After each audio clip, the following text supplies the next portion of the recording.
And now his highly anticipated new movie, Interstellar, is set in the near future. A team of explorers travels beyond our galaxy for mankind's most important mission to learn if humans can live in outer space. There he is, Mach 1. Everybody good? Plenty of slaves for my robot colony? I gave him a humor setting so he'd fit in better with his unit. He thinks it relaxes us. A giant, sarcastic robot. What a great idea. Christopher Nolan is here. Good morning. Good morning. So, Interstellar, one of the most highly anticipated movies of the year. What did you want to accomplish with this movie? Gosh, well, I mean, anytime you call a film Interstellar and you're taking on the idea of getting out there into the cosmos, the idea of mankind possibly having to leave the Earth one day and find a new home out in the universe, you're making a pretty big promise to the audience to really get out there and explore, I guess, what it means to be human. Some critics said this about you, that it's the most confusing and least confusing of Christopher Nolan pictures. Do you think that that's true? I think it's very true because it's a very simple story in a lot of ways. It's really about a father and his relationship with his children and the way in which it's tested. He has to leave his children behind and go off and save humanity. But things it gets into have a lot of complexity to them. They have a lot of ramifications to them, a lot of interesting things and things about the fabric of the universe, about science. And the power of love, though, Christopher. That's the thing that I like about it, because I'm not necessarily a space or science fiction person. So I was so drawn to the storyline about the love between Matthew McConaughey and his daughter.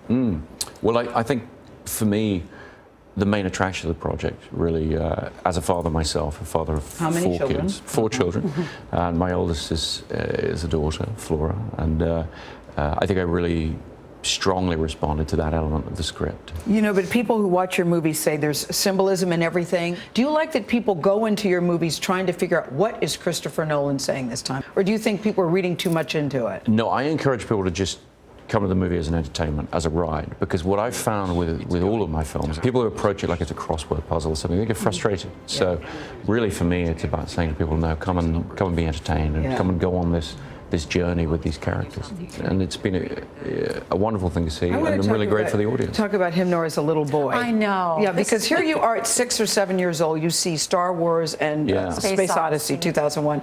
Now, if I just go see that, I want a saber or something. I want one of those fighting swords. What is it that you saw that you thought, wow, this is cool, and maybe I could do this?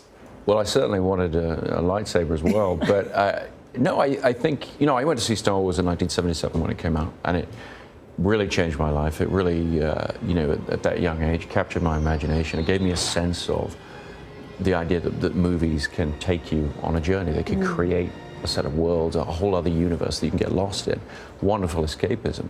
The film was so successful, they re-released 2001, Stanley Kubrick's great space epic. Yes. My dad took me to see that you know, on the biggest screen in London.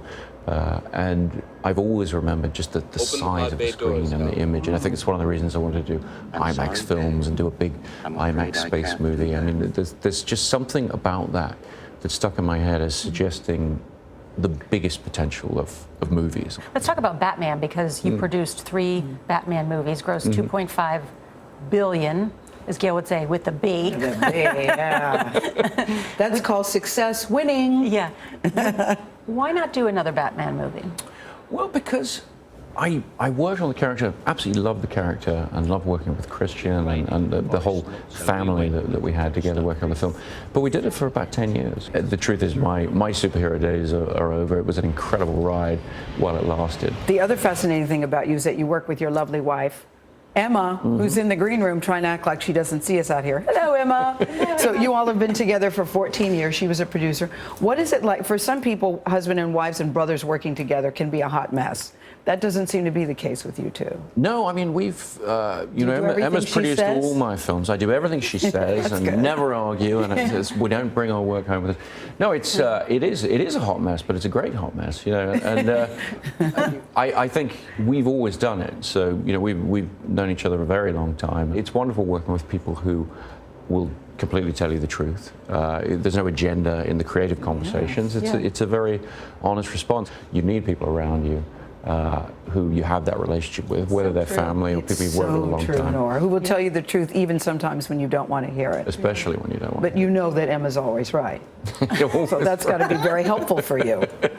That makes it clearer, definitely. Yeah, the secret to a successful marriage. Yes, I'm Team Emma. Yes. Well, Christopher Nolan, congratulations. Success. We both enjoyed the film very much. Well, thank you very much. And Interstellar is in your favorite theater now.